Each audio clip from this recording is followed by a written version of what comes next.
साथियों नमस्कार। साथियों आज की वीडियो में बात करेंगे ऐसे खादों के बारे में जो कि आपने धान की खेती में भी लगाए और गेहूं में भी आप यूज़ कर सकते हैं। बहुत सारे किसान साथी ये कहते हैं कि हमारी फसलें अगर बदल गई हैं तो हमें खाद भी बदलने होंगे।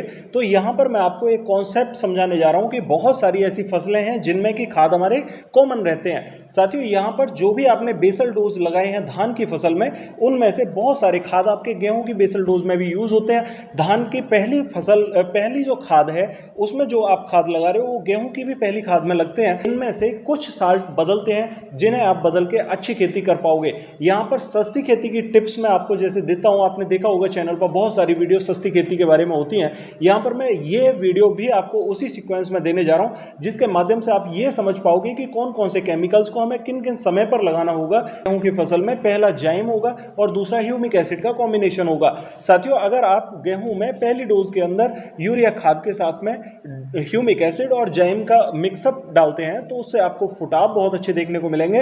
और दूसरी डोज में आपको पौधे की मजबूती प्रदान करने वाले खाद की जरूरत होगी, तो वहां पर आप जिंक सल्फेट और उसके साथ ह्यूमिक एसिड और यूरिया खाद का कॉम्बिनेशन करके डाल सकते हैं। और तीसरी डोज यहाँ पर गेहूं के लिए सबसे जरूरी होती है, क्योंकि गेहूं में तीसरी डोज का जब समय आता है तो तीसरे पानी पर गेहूं के तने में गांठें बनना शुरू हो जाती हैं और गेहूं को गांठों के साथ में मजबूती तने को देने के लिए कई सारे ऐसे मजबूत खादों की जरूरत होती है, जैसे कि लौह पोषक तत्वों की पूर्ति करना।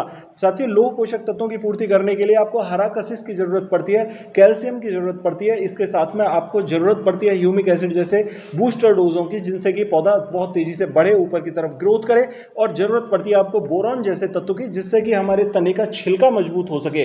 तो साथियों तीसरे खाद में आप यहां पर यूज करेंगे यूरिया खाद के साथ में चूना और फेरस सल्फेट, हरा कसिस, और हरा कसिस के साथ में आप मिक्स कर सकते हैं ह्यूमिक एसिड। तीसरे डोज के लिए सबसे बेस्ट रहेगा और धान में भी हमने तीसरे डोज में यही खाद यूज किए हैं। अगर हम चौथी डोज की बात करें धान में, तो चौथी डोज में यूरिया खाद के साथ में हमने सल्फर यूज किया है। सल्फर WDG 90% 3 किलोग्राम प्रति एकड़ के हिसाब से, उसके साथ पोटास यूज किया 2 किलोग्राम प्रति एकड़ के हिसाब से, और बोरॉन यूज किया है ताकि बोरॉन पौधे के छिलके को मजबूती प्रदान कर सके।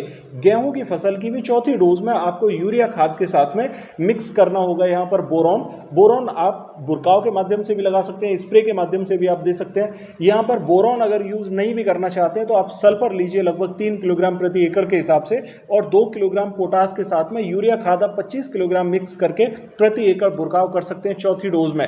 ये आपको बहुत गजब के रिजल्ट देगा। साथियों जैसे धान में आपके पौधे की जब गोब देखते होगे आप, तो गोब में बालियां पनप रही होती हैं, क्योंकि वो समय हमारा 40 से 45 दिन वाला चल रहा होता है, और गेहूं की गोब में भी बालियां पनप रही होती हैं। उस समय पर मजबूत खादों की जरूरत होती है, और यहाँ पर हम जब सल्फर और पोटास का कॉम्बिनेशन देते हैं तो हमारे दाने का भराव बहुत अच्छा होता है। और जब बोरॉन का यूज करते हैं तो उससे परागण अच्छा होता है, क्योंकि गेहूं में परागण बहुत अहम रोल प्ले करता है। आपने परागण को देखा होगा, धान में अभी जिन बालियों में परागण अच्छा नहीं हुआ वो बालियां सूख गई, दाने काले पड़ गए और दाने में चमक कम हो गई। इसी प्रकार से गेहूं में तो धान से भी ज्यादा परागण होता है, इसलिए गेहूं की फसल में हमें वो सभी तत्व डालने होंगे जिनसे कि परागण बहुत सुदृढ़ हो सके, और परागण अच्छा होने से ही हमारे दाने का भराव ज्यादा होगा, दाने में चमक ज्यादा आएगी और दाने में वजन ज्यादा निकलेगा। क्योंकि गेहूं के दाने में वजन ज्यादा होता है, इसलिए हमें ज्यादा ऐसे पोषक तत्व लगाने की जरूरत होगी जो कि ट्रांसपोर्टर का अच्छा काम करते हैं। यहाँ पोटास बहुत अहम रोल प्ले करता है साथियों। तो पोटास को सल्फर के साथ हम चौथे खाद के साथ में मिक्स करके गेहूं को दे देंगे तो दाने का भराव होने के साथ साथ सल्फर चमक बढ़ाने का काम भी करेगा।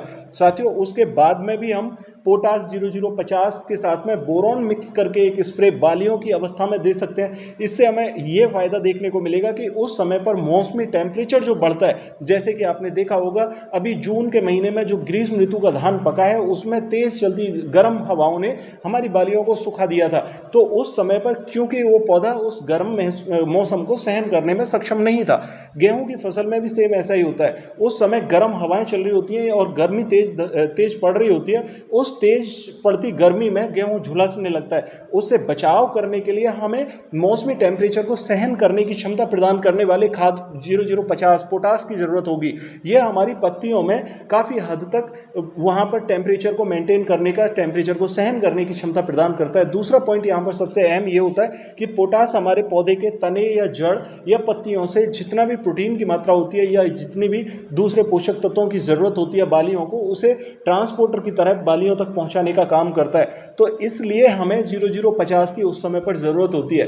0050 के साथ में बोरोन अगर हम 100 ग्राम मिक्स कर लेते हैं तो बोरोन हमारी बालियों में परागण बहुत अच्छा कराता है। बोरोन से हमारे दाने में चमक ऑटोमेटिक आती है, क्योंकि परागण सही से हुआ होता है, दाने का भराव और दाने का ठहराव बहुत अच्छे से होता है, तो दाना हमारा लंबा भी रहता है, चमकदार रहता है और वजनदार रहता है। इसलिए 0050 और बोरोन का कॉम्बिनेशन हमें उस समय काम देता है जैसे कि अभी धान में काम दे रहा है। कुछ साथी कहना चाहेंगे कि हमें कीटनाशक लगाने की क्या ज़रूरत पड़ेगी गेहूं की फसल में, तो मैं आपको बता दूं कि वो गेहूं जिन खेतों की तैयारियां आप कर रहे हो पुआल की जुताई करके, उन खेतों में अभी बेसल डोज के साथ में ही कीटनाशक डालने की आपको ज़रूरत पड़ेगी।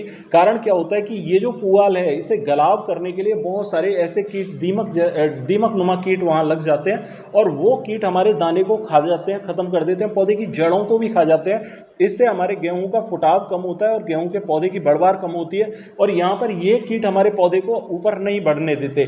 इसलिए हमें सबसे ज़्यादा ज़रूरत होगी यहाँ पर बेसल डोज में कीटनाशक डालने की। अगर बेसल डोज आप बना रहे हो यूरिया खाद के साथ में, डीएपी और पोटास के कॉम्बिनेशन के साथ में, या आप एनपीके यूज़ कर रहे हो तो एनपीके के साथ में आप रीजेंट मिक्स कर सकते हैं 5 किलोग्राम प्रति एकड़ के हिसाब से, और उसकी बिजाई जब आप करोगे तो उससे आपके खेत में दीमक नुमा जितने भी रोग होंगे वो रोग आपके दाने को या पौधे को यहाँ पर परेशान नहीं कर पाएंगे, और फुटाव आपका सुदृढ़ चलता रहेगा, सही से होगा। साथियों, पौधे की जड़ों का विकास भी अच्छा होगा।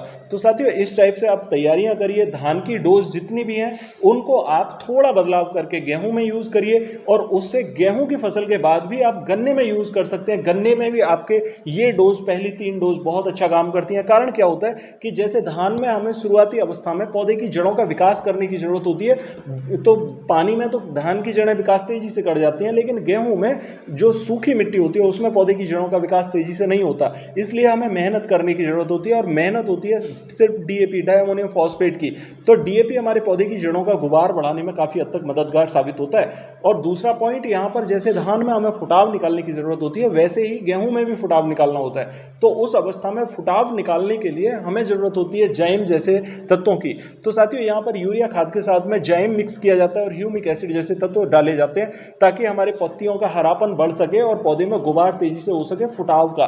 साथियों, जब अवस्था आती है हमारी फुटाव करने के बाद की, तो वहाँ पत्तियों में पीलापन स्वतः ही देखने को मिलता है। जैसे धान में तीसरे डोज में हम देखते हैं कि वहाँ पत्तियों में पीलापन देखने को मिला है। इस बार काफ़ी ज़्यादा समस्या ये सामने आई है।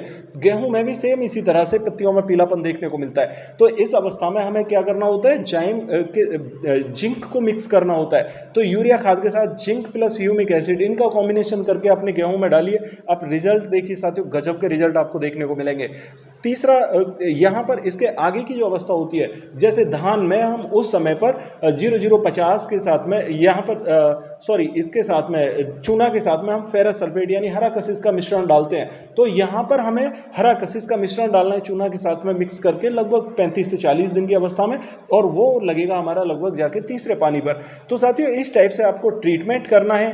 डोज अलग नहीं है, आपको थोड़ा सा माइंड सेट करना होगा, क्योंकि फसलों की डोजें काफ़ी हद तक सेम होती हैं। लगभग 8 से 10 ऐसे प्रोडक्ट हैं जो किसान साथियों को हर फसल में यूज़ करने होते हैं, ठीक है। और आप इसी पर फोकस करके अगर अपनी खेती का ट्रीटमेंट शेड्यूल बनाओगे तो आपको ज़्यादा समस्याओं का सामना नहीं करना पड़ेगा। सिर्फ उसमें 1-2 ऐसे खाद होंगे जिनका आपको बदलाव करना है, ऊपर नीचे करना है, बाकी संपूर्ण शेड्यूल सेम चलेगा। तो इस टाइप से आप ट्रीटमेंट करिए और अपनी फसल का उत्पादन अच्छा लीजिए। साथियों, आशा करता हूँ आप मेरी बात समझ पाए होंगे। फिर भी अगर आपकी कोई क्वेरी हो तो कमेंट बॉक्स में ज़रूर पूछिएगा, और यदि चैनल पर नए आए हैं तो चैनल को सब्सक्राइब करना बिल्कुल ना भूलें, क्योंकि इस टाइप की ज़रूरी जानकारी मैं आपको देता रहता हूँ। मिलते हैं अगली वीडियो में, तब तक के लिए नमस्कार किसान साथियों।